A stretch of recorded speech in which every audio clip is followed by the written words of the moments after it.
Bien, mis amados, Dios me lo bendiga en esta nueva oportunidad que Dios nos concede de estar nuevamente en este medio para compartir con ustedes esta nueva clase, este nuevo video. Estaremos hablando en esta ocasión acerca de la mesa de los panes o la mesa de la proposición o la mesa de la presencia. Estamos en el libro de Éxodo, capítulo 25, versículo 23 al versículo 30. También estamos en el Levítico, capítulo 24, versículos 5 al 9. En el libro estamos en la página 164 a la página 170. Y vamos entonces a desarrollar esta clase. Voy a leer primeramente los versículos para luego entrar entonces en algunos detalles y empezar a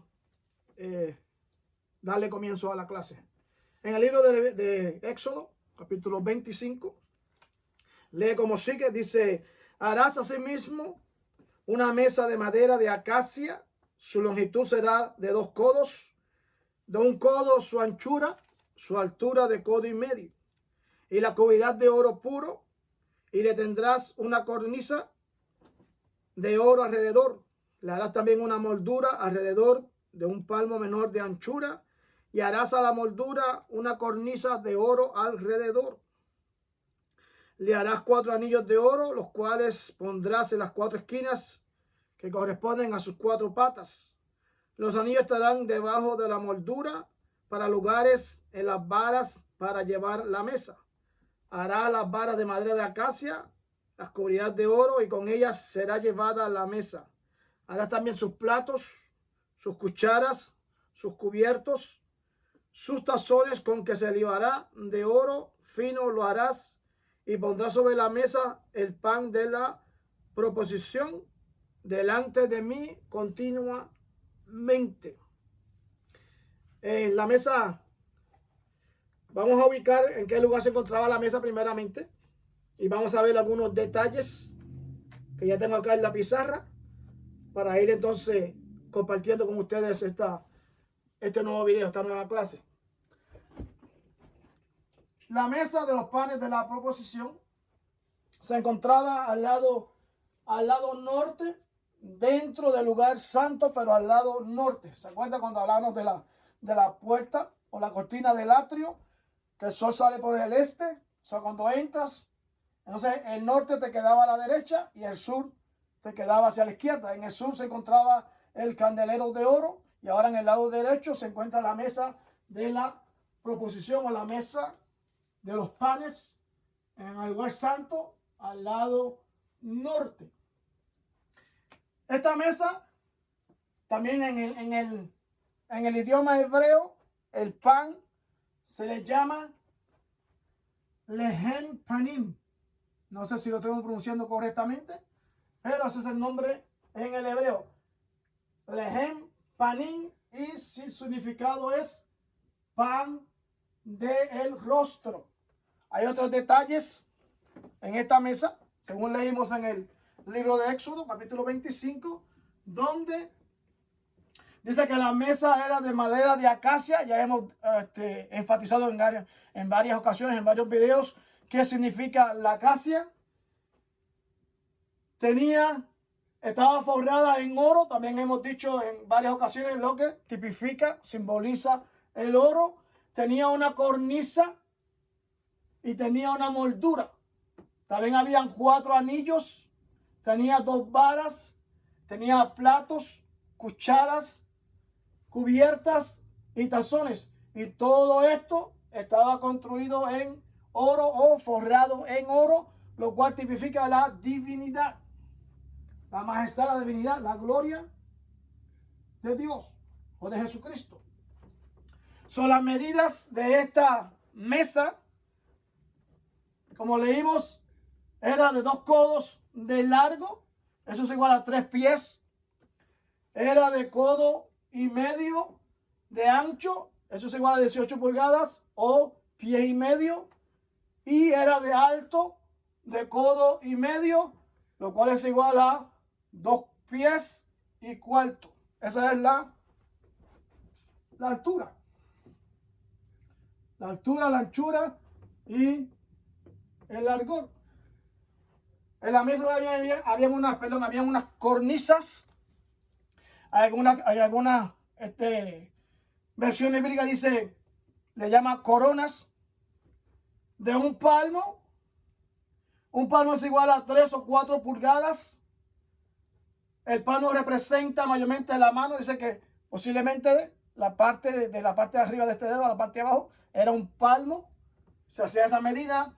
Y la mano representa las obras, según Juan 17:4, y representa el trabajo. Ahora bien, en este lugar santo estaba esta mesa llamada de la proposición o llamada mesa de los panes, representando esta mesa entonces la palabra de Dios o la comunión con Cristo, quien es el pan de vida. En Levítico 24, versículos 5 al versículo 6, hablamos que sobre esta mesa estaba puesto entonces los panes en dos listras, en 2 columnas, en 2 líneas. Habían 12 panes representando a cada una de las tribus. Estos panes eran comidos solamente por los sacerdotes. Solamente los sacerdotes tenían derecho a comer estos panes. En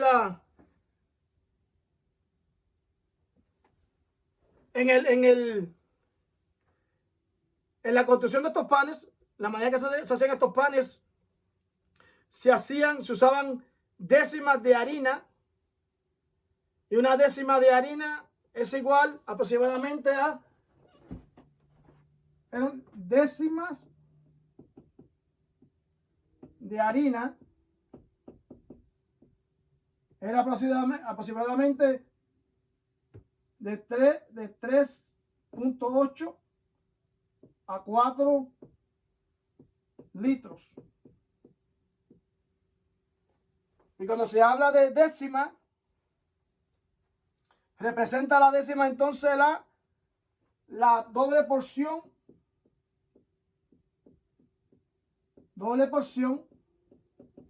que recibía el primogénito.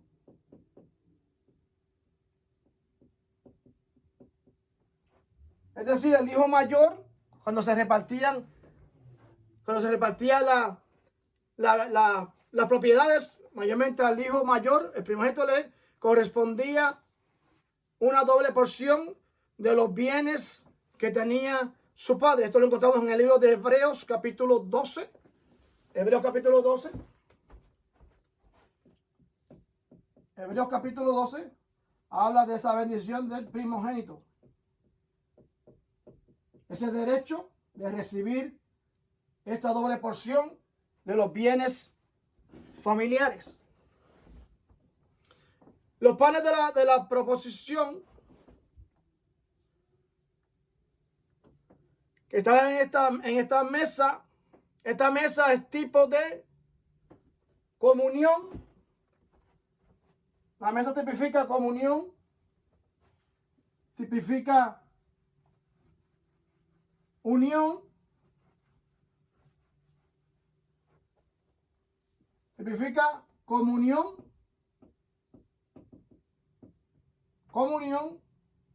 tipifica provisión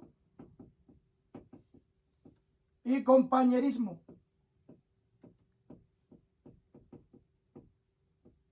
Literalmente hablando, eso tipifica la mesa, y estos panes en la mesa son tipos de Cristo. Los panes, tipo de Cristo, tipo de Israel, pueblo de Israel, y los apóstoles. 12 representa la nación de Israel, y representa a los apóstoles. Esta mesa es la mesa que Dios se da en el tiempo de Jesucristo, era la misma mesa que esta mesa tipifica entonces la mesa cuando Cristo estableció la Santa Cena. El participar de esta Santa Cena al partir el pan en la última cena, en el libro de Primera de Corintios, capítulo 11, versículo 24 en adelante, Pablo es que está hablando las palabras que Cristo mencionó en los 4 evangelios, diciendo a sus discípulos: tomad, comed, este es mi cuerpo, que por vosotros es partido, haced esto en memoria de mí. Repito la cita, Primera de Corintios, capítulo 11, versículo 24 en adelante. Ese pan habla entonces de la persona de nuestro Señor Jesucristo. En el libro de Juan, capítulo 6, versículo 35, Cristo dice: yo soy el pan de vida. En Cristo se cumple todo el procedimiento o la representación de este pan. En este pan también hablamos, vamos a leer nuevamente en el libro de Levítico, capítulo 24, versículos 7 a 9. Levítico 24, 7 a 9 dice de la siguiente manera: pondrás también sobre cada hilera incienso puro, y será para el pan como perfume, ofrenda encendida a Jehová. Cada día de reposo lo pondrás continuamente en orden delante de Jehová, en nombre de los hijos de Israel, como pacto perpetuo, y será de Aarón, de sus hijos, los cuales lo comerán en lugar santo, pues es cosa santísima para él, de las ofrendas encendidas a Jehová por derecho perpetuo. Cada día de reposo, el día de reposo, estos panes estaban 7 días sobre esta mesa. Luego el día de reposo eran estos panes comidos por los sacerdotes, que estaban 7 días sobre la mesa, 7 días de sábado a sábado. El sábado o día de reposo eran comidos por los sacerdotes. Solamente, repito, solamente los sacerdotes si tenían que comerlo frente, ahí dentro del lugar santo. Comían estos panes dentro del lugar santo, por eso se le llama por eso se llama mesa de la presencia. Porque Dios hacía presencia, Dios estaba presente.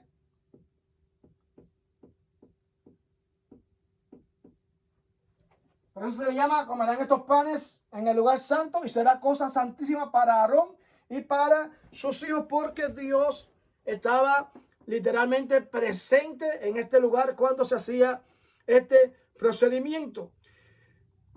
También este pan representa la palabra de Dios, y vamos al libro de Jeremías, capítulo 15, versículo 16. Lee como sigue: fueron halladas tus palabras y yo las comí, tu palabra me fue por gozo y por alegría de mi corazón. La palabra de Dios trae deleite, la palabra de Dios trae alegría, la palabra de Dios es un proceso continuo. Es decir que en el pueblo de Israel, en el tiempo de esta administración, ellos tenían que diariamente entrar al lugar santo, ministrar y cambiar este pan cada 7 días. Es decir, que había una continuidad. Una continuidad. No era un día sí y un día no. Es algo de continuo. De la manera que todos los días alimentamos nuestro cuerpo de alimento cotidiano, de esa misma manera Dios pide, o Dios enseña, o Dios instruye, o Dios demanda en su palabra que diariamente debemos también de continuar comiendo el pan espiritual que es su palabra. Creer y recibir, practicar su palabra. ¿Qué debemos hacer con este proceso continuo? Es un proceso de leer, de estudiar, de meditar en su palabra todos los días, de la misma manera que todos los días comemos el pan cotidiano. Dios ofrece su palabra para nuestro alimento espiritual diariamente. En el libro de Mateo, capítulo 4, Mateo 4, es la tentación cuando Satanás tienta a nuestro Señor Jesucristo. Jesucristo le cita en el versículo 4, no solamente de pan vivirá el hombre, sino de toda palabra que sale de la boca de Dios. El mismo Cristo enfatiza que no solamente de pan viviremos, sino que necesitamos alimentar nuestro espíritu con la palabra de Dios de manera diaria, continuamente. El pan de la proposición también era rociado con el incienso. El incienso, creo que lo mencionamos en una ocasión, en el libro de Éxodo capítulo 12, cuando Israel sale de Egipto, cuando comen por primera vez la Pascua. Dice que lo comieron con hierbas amargas, hierbas amargas. El incienso era también amargo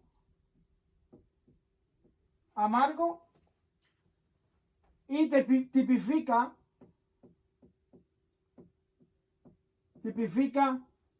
la fe. ¿Por qué la fe? Porque la fe tiene sus momentos, ¿verdad?, altos y sus momentos bajos. Pasamos por momentos donde somos zarandeados y nuestra fe, ¿verdad?, se convierte a veces en ese tipo de amargura o de angustia. Pero es ahí donde Dios realmente nos está probando a través de la fe. O sea, de la manera que el pueblo de Israel comió estas hierbas amargas para recordar la amargura, en la desesperanza que vivieron en aquellos años en el pueblo de Egipto. Dios, por su amor, por su misericordia, los libertó y los trajo entonces a la tierra prometida. O sea, la fe es la que nos cubre para creer en la palabra de Dios. En Hebreos capítulo 4, versículo 2, lee como sigue, dice, porque también a nosotros, aquí hace una comparación de nosotros, la iglesia, con el pueblo de Israel, dice, porque también a nosotros se nos ha anunciado la buena nueva como a ellos, pero no les aprovechó el oír la palabra por no ir acompañada de fe a los que la oyeron. Israel no escuchó la palabra de Dios a través de la fe y vivieron en esta amargura que estamos mencionando.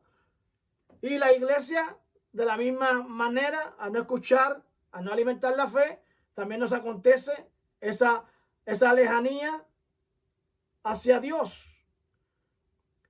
En la mesa del pan también encontramos la comunión.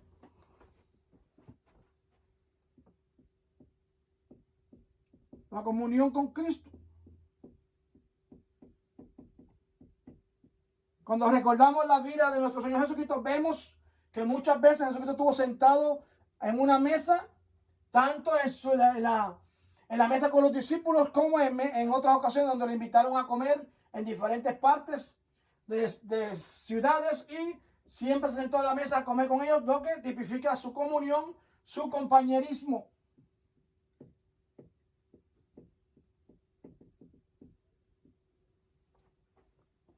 sea, esa vida social que Cristo tenía con aquellos que le hacían la invitación, llevaban de ellos y siempre se estaban a una mesa a partir y a comer ese pan. Cristo representa ese pan que fue partido para provisión, para salvación, para alcanzar a las almas, para mantener las almas unidas, al igual que Israel en aquel entonces cuando se juntaban los sacerdotes para partir, para comer este pan en aquel lugar de santidad.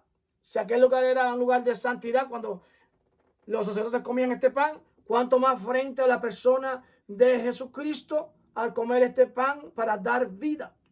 Sin el pan no hay vida. De la misma manera que el cuerpo, sin el sustento del pan cotidiano, queda sin vida. De la misma manera el pan espiritual, siendo Jesucristo la palabra del Señor, sin ese alimento espiritual llamado pan o palabra, también el espíritu está sin vida. Hay un proceso por el cual pasa el trigo o la semilla. La semilla primeramente debe de ser sembrada. Esto nos habla de recibir la palabra de Dios y se recibe a través de la palabra. La palabra viene para el oír aquí, el oír viene por la fe por la palabra de Dios, recibirla en el corazón. Luego entonces hay que escuchar, estudiar y aplicar esa palabra que recibimos. Hay una parábola en el capítulo 13 del libro de Mateo que habla de la parábola del sembrador. Aquí el sembrador salió a sembrar y parte de la semilla, y usted ve que hay 4 tipos de semillas, y una semilla cae en lugares fructíferos, otra semilla cae en lugares que no son muy fructíferos, y la semilla entonces muere. También en el libro de Juan, capítulo 12, versículo 24, dice que la semilla o el grano debe morir. Cada vez que se siembra una semilla, en este caso una semilla del trigo, esa semilla tiene que morir. El trigo, la semilla, tipo también de Jesucristo. Ok, la semilla, al sembrarla, tiene que morir. Okay. Es el proceso, es el establecimiento. Tiene que morir. Si la semilla no muere, no puede germinar. Esta semilla muere. Luego de morir,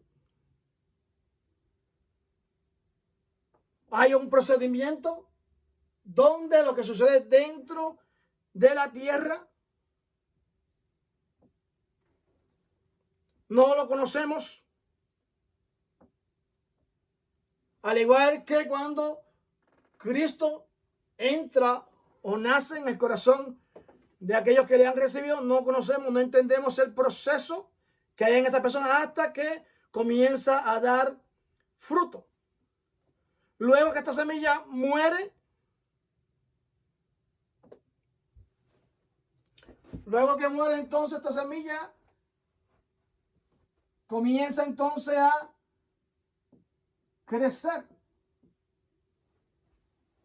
Pero debe de morir primeramente antes de poder crecer. Luego esta semilla tiene ese crecimiento, llega entonces a una madurez y entonces viene el fruto. ¿Okay? Repetimos, muere, crece, madura y luego entonces viene el fruto. Estamos hablando de el trigo, que era donde se hacía el pan que comían estos sacerdotes. Estamos hablando del proceso de esta semilla de trigo para luego entonces dar ese fruto. Se pasa por diferentes etapas de lo que se llama madurez en el libro de Marcos, capítulo 4, versículo 28, dice lo siguiente: porque de suyo lleva fruto la tierra, primero hierba, luego espiga, después grano lleno, el espiga, y luego entonces viene el fruto. Luego que se cosecha este trigo, tiene otro procedimiento. El procedimiento es, después cuando llega el tiempo de la cosecha, dice que el trigo y la paja tienen que ser separados. Según el libro de Mateo capítulo 3, versículo 12, y el libro de Mateo, las parábolas que mencioné, en el capítulo 13, versículo 30, habla de ese procedimiento por el cual pasa el trigo. Después que se cosecha, es separado el trigo de la paja. Luego entonces el trigo se toma y es quebrantado, es molido. En el capítulo 53 de Isaías, vemos entonces que Cristo fue quebrantado, experimentado en quebranto, varón de dolores. En los tiempos antiguos, los hombres que trabajaban en la cosecha de trigo, según Isaías capítulo 28, dice que estos hombres en la antigüedad cosechaban el trigo y lo molían, el trigo pasando sobre ellos unas ruedas. Estas ruedas eran las que trituraban y hacían posible la harina del trigo. Dios, en la persona de Jesucristo, experimentó todo tipo de quebranto. La iglesia está llamada también entonces a pasar por el quebranto. Luego que este trigo es molido, es pasado por estas ruedas, entonces es llevado, procesado y echado en un horno, fuego, es quemado para poder alimentar al que lo ha de comer. Nadie come nada que sea crudo. Todo tiene que estar horneado. Y el fuego purifica.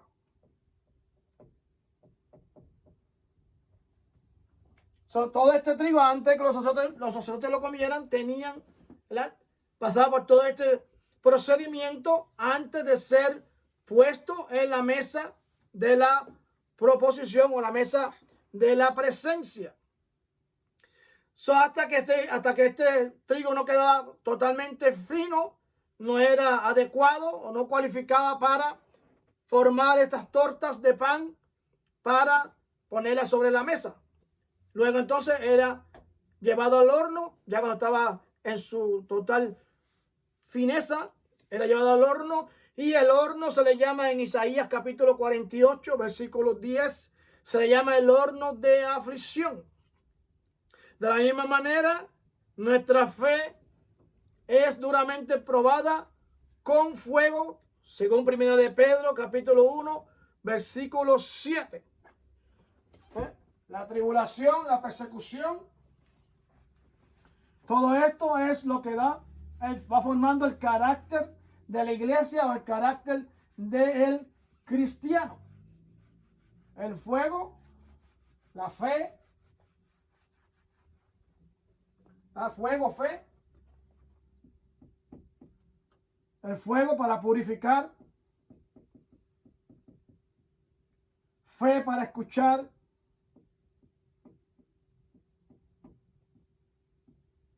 el quebranto para que nos dé la experiencia del crecimiento. Y todo esto, la que vivió nuestro Señor Jesucristo, también le toca vivirlo a la iglesia, a cada creyente.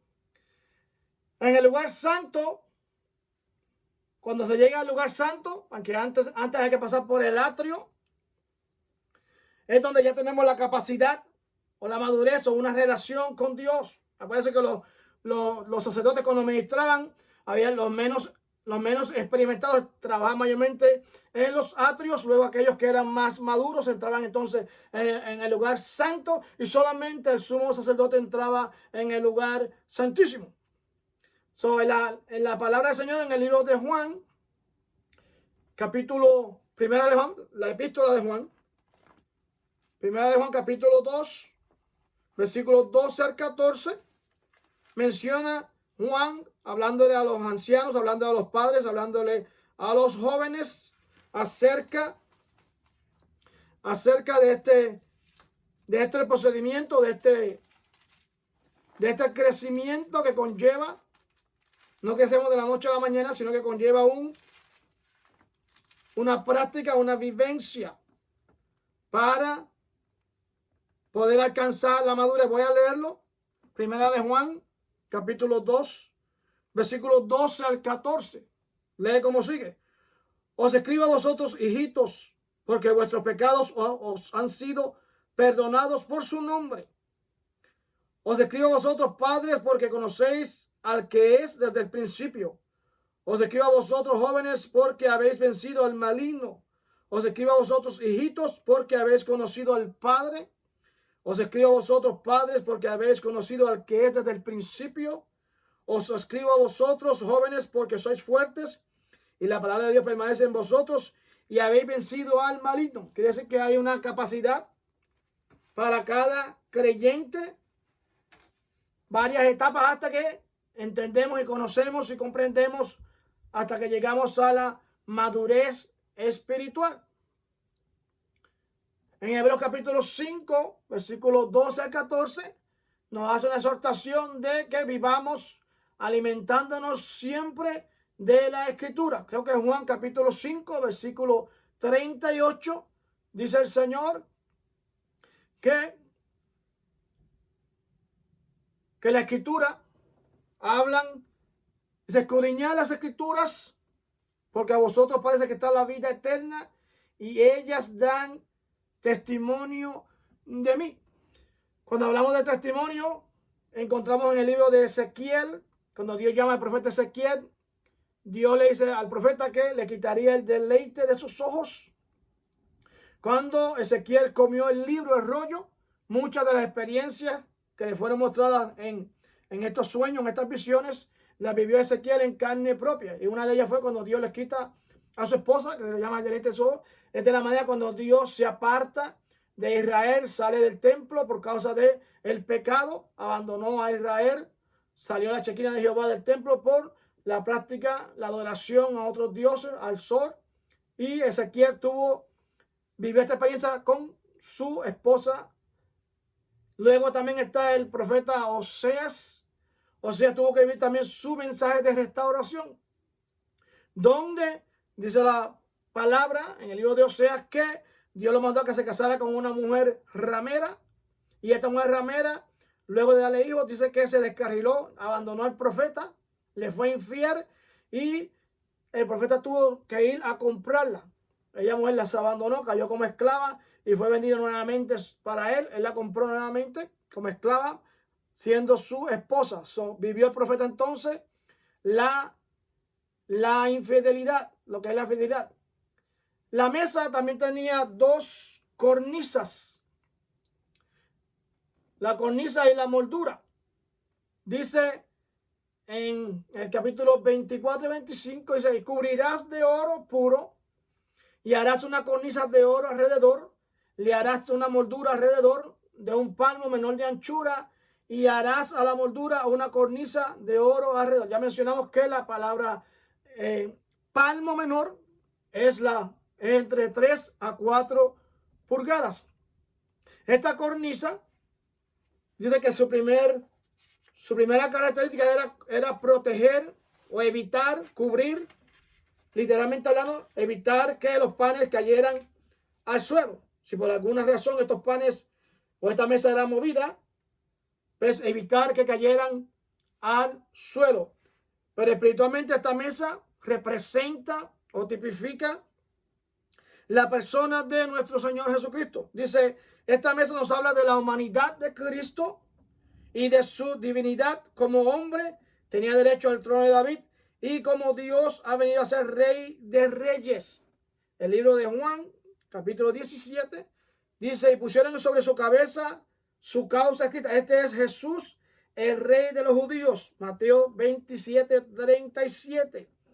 Juan 17, 5 dice, ahora pues, Padre, glorifícame en tu lado tuyo con aquella gloria que tuve antes que el mundo fuese. También en esta cornisa representa también, representa lo que es sabiduría y lo que es el conocimiento para obtener, para entender la palabra de Dios. También representa a Cristo como rey y sacerdote, sacerdote como según el orden de Melquisedec y rey según la línea de David.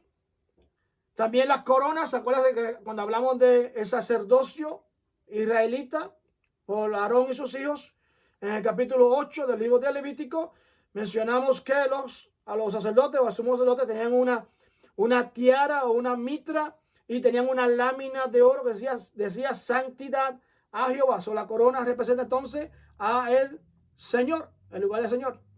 La mesa también tenía sus 4 anillos en las 4 patas, y estos anillos también tienen un significado. Y el significado de estos anillos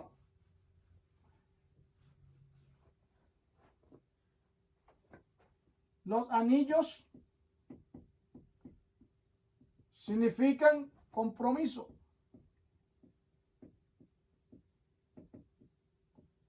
¿Verdad? Hoy día cuando se celebra un matrimonio, la unión de una pareja, ¿verdad? Llegar al altar, hacer sus votos o su compromiso de matrimonio, se le coloca entonces un anillo en el dedo a la esposa y un anillo en el dedo al esposo, tipificando entonces el compromiso, los votos, el juramento que se están haciendo frente al altar, frente a la congregación, frente a los testigos. Los anillos representan entonces lo que es el compromiso. También Cristo entonces estos anillos representan a la persona de Cristo en su compromiso, su ministerio aquí en la tierra. Las varas también eran 2 varas, eran 4 anillos, eran 2 varas de madera de acacia, forradas en oro, y estas varas era para cargar la mesa.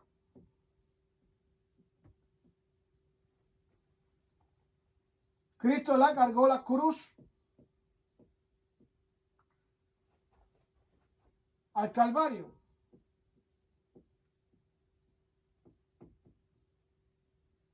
Nosotros como iglesia nos llaman, Cristo dice, el que quiera seguir en pos de mí, tome su cruz y sígame.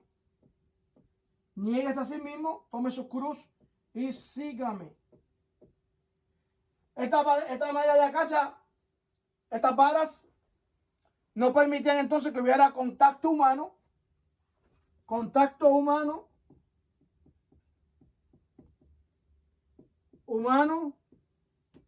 con la mesa. Por eso era que eran cargadas por estas varas de madera de acacia. Había un procedimiento para llevar esta mesa. Dice que era cubierta cuando había que desarmarla o cargarla. Era cubierta con un manto azul. Dijimos que el azul tipifica el cielo, tipifica el ministerio de Jesucristo. Y toda la vasija, todo era cubierto con también un color rojo, tipificando el sacrificio de nuestro Señor Jesucristo. El azul representa a Cristo, su ministerio. Vamos a ver aquí el proceso de esta mesa cuando era cargada. Cuando Cristo carga la cruz. ¿Okay? Cuando era cargada la mesa, movida, cargada, cuando había que moverse del lugar. El azul, un manto azul. Manto azul para cubrir la mesa. Se cubría el pan, la mesa, todo lo que estaba ahí, tipo de Jesucristo, el azul. ¿Okay? De su reino celestial, del cielo. Color azul. Y el color rojo cargaba los otros utensilios de la mesa, que tipifica su sacrificio. Repito, esto solamente sucedía, estos dos mantos se utilizaban para cargar los utensilios del tabernáculo cuando Dios daba que había que moverse de ese lugar hacia otro lugar. Eran llevados entonces cubiertos por estos dos mantos. También, además de la mesa, su función principal era cuidar o guardar o soportar los panes. La mesa sin los panes no tenía ningún significado. Solo el significado más llamativo de la mesa viene siendo entonces sus panes, porque representa, como dije, representa a la persona de Jesucristo, que es el pan que es el que provee. Representa a Israel como nación de Israel y representa a los apóstoles que representan la iglesia. Las cucharas, sus cubiertas, sus tazones, sus platos también tienen su significado.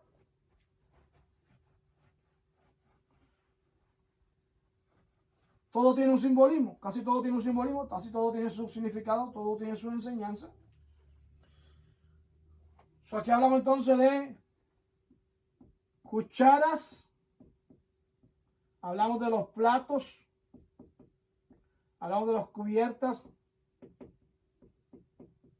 y hablamos de los tazones. Todo esto significa servicio. ¿Ok?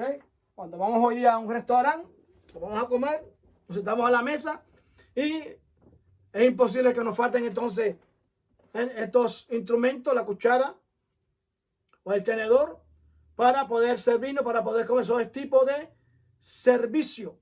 Y todo esto también fue hecho en oro. Todo este mueble fue completamente en oro, al igual que la mesa y todo lo que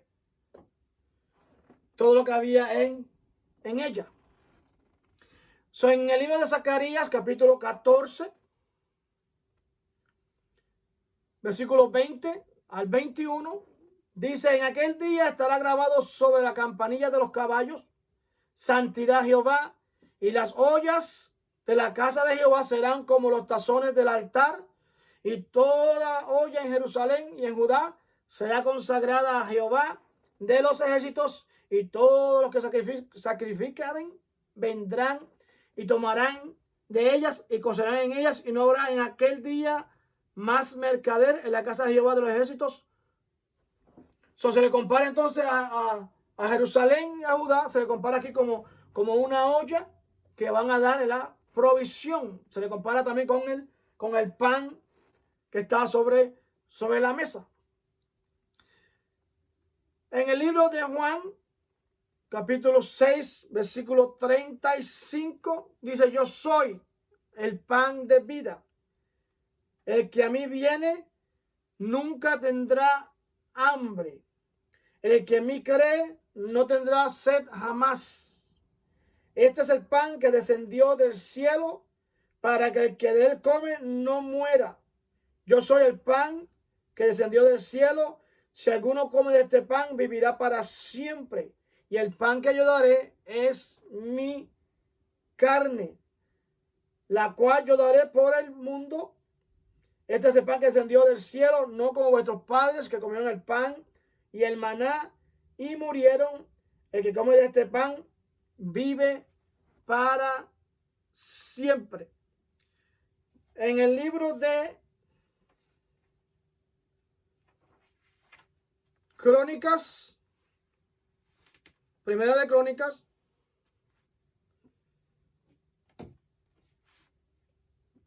capítulo 6,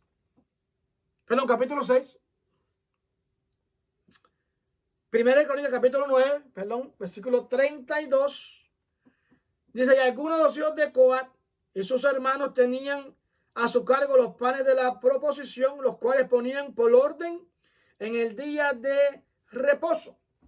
Se le había dado la responsabilidad de estos panes, posiblemente de cocinarlos y colocarlos, o posiblemente solamente de cocinarlos, porque al lugar santo solamente estaban los sacerdotes. Los levitas administraban mayormente en el atrio. Coat, ¿quién es Coat? Coat era el segundo hijo de Leví. Ya sabemos que Leví es hijo de Jacob, era el cuarto hijo de Jacob. Fue la tribu escogida por Dios para los sacerdotes, Leví. Y los hijos de Leví eran los que preparaban estos panes. Ese Coat viene siendo el abuelo de Aarón y Moisés. Y eran ellos los que tenían la responsabilidad entonces de colocar estos panes o de preparar estos panes para los sacerdotes. Estos panes eran sin levadura. Creo que lo mencionamos en algún tiempo atrás. Mencionamos que la levadura era tipo de pecado. En algunas ocasiones, dependiendo el contexto donde le estamos leyendo. Pero en este altar en esta mesa, el incienso era sin levadura. El pan sin levadura. No había levadura porque tipifica el pecado en este contexto que estamos leyendo. No había levadura en estos panes. Estos panes tenían algo en particular de la manera que eran preparados. ¡Qué bien! Dice que estos panes primeramente eran agujerados, luego eran horneados, luego eran pasados por fuego como si lo estuvieran tostando. Y todo esto tiene un simbolismo. Simboliza entonces el castigo de la paz fue sobre nuestro Señor Jesucristo. Agujeraron su frente con la corona de espinas, agujeraron sus manos con los clavos, agujeraron sus pies con los clavos, agujeraron su espalda con los látigos y agujeraron su costado con la lanza con la que le pasó el soldado. El número 6 sabemos que simboliza mayormente al hombre, pero también el número 6 simboliza el gobierno. El número 6 simboliza el gobierno.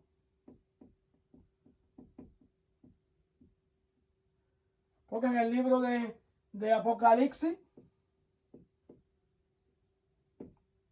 capítulo 13, no sé si tengo la cita correcta, pero creo que Apocalipsis 13 que habla del gobierno del anticristo, el gobierno de Satanás, el falso profeta, y el número que lo identifica es el 666.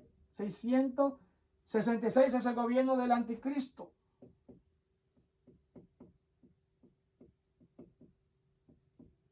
Es el gobierno humano. Gobierno humano.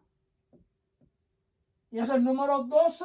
Ya ustedes saben, el número 12 es el gobierno celestial. El gobierno divino. Todo es todo lo contrario al gobierno celestial, el gobierno del anticristo, el gobierno terrenal. En el libro de Primera también de Corintios, capítulo 11, cuando Cristo instituye la Santa Cena en los Evangelios, deja dicho las siguientes palabras, diciendo, pero lo vamos a leer en Corintios, porque hay una frase que no aparece en los 4 Evangelios, pero sí aparece en el libro de Corintios, capítulo 11, 1 Corintios, capítulo 11, versículo 26. Y así pues, todas las veces que comieres este pan y bebieres esta copa, la muerte del Señor anunciáis hasta que Él venga. Repito entonces la cita, 1 Corintios, capítulo 11, versículo 16. En el libro también de Lucas hay una historia también me conmueve. Es cuando Cristo, como mencioné ahorita, Cristo es invitado a un hogar, a una cena. Y es el hogar de un hombre llamado Simón. Simón quería conocer a Cristo, le invita a su hogar. Y cuando están sentados a la mesa, eso se encuentra en el libro de Lucas, capítulo 7. Lucas 7. Lucas, capítulo 7, versículo 37 a 50. Está la historia de Simón, la casa de Simón. Cristo va a la casa de Simón. A veces menciona, dicen Simón el leproso, se le llama. En algunos pasajes bíblicos, Simón. No Limón, Simón. Simón el leproso. Dice que Simón invita a Cristo a su casa a comer, para conocerle, para hablarle. Y cuando están sentados a la mesa, dice que viene una mujer. Se le llama la mujer pecadora. ¿Qué título, verdad? La mujer pecadora. Todo el mundo la conocía como la mujer pecadora. Cuando esta mujer viene, se acerca a la persona de Jesucristo por la parte de atrás, dice la palabra, que derramó un perfume de alabastro sobre los pies del Señor y con sus lágrimas y con su cabello, dice que enjugaba, limpiaba y con su cabello secaba entonces los pies de Cristo. Simón al verla despreció y dijo entre sí, si este fuera profeta, hablando de la persona de Jesucristo, si este fuera profeta, sabría quién es el que le toca. Cristo conociendo los pensamientos, y Simón, vine a tu casa, no me diste besos, no me lavaste los pies. Esta, desde que llegó, no ha dejado de enjuagar mis pies, me ha ungido para la sepultura. Y ciertamente, donde quiera que se predique este evangelio, se hablará para el testimonio de ella. Mencioné anteriormente que el pan en este lugar santo se le derramaba el incienso. Y este incienso dice que purificaba al pan, evitando que se acercara cualquier insecto o evitando que tomara algún tipo de infección. Son 7 días. 7 días que estaba el pan sobre la mesa y este incienso era el que purificaba. Dice que el lugar se llenaba de perfume, purificaba el pan y no permitía que el pan se corrompiera. Ahora, si usted compara entonces ahora, Cristo también es ungido con este perfume para la sepultura.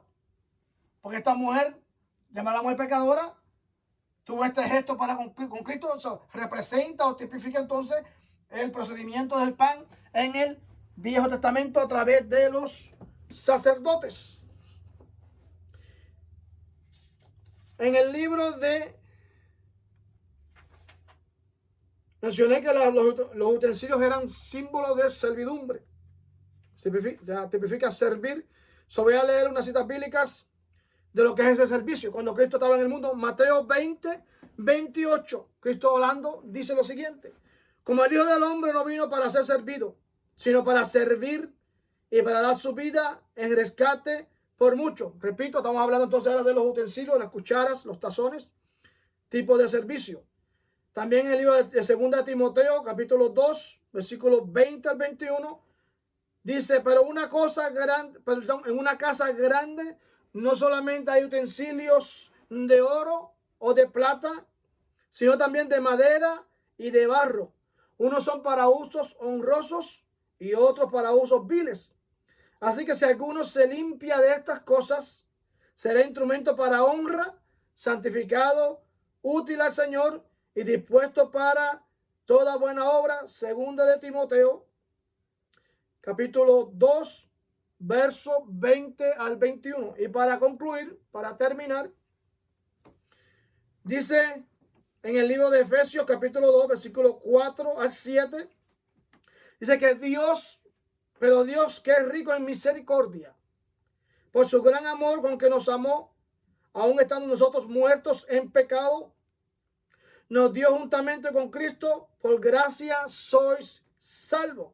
Y juntamente con Él nos resucitó y asimismo nos hizo sentar en lugares celestiales con Cristo Jesús, para mostrar en los siglos venideros las abundantes riquezas de su gracia en su bondad para con nosotros en Cristo Jesús. Quiere decir que todo está sentar a la mesa desde el tiempo antiguo de Israel hasta el tiempo de Jesucristo, aún en la eternidad, dice el apóstol Pablo aquí en este libro, que estaremos sentados en lugares celestiales.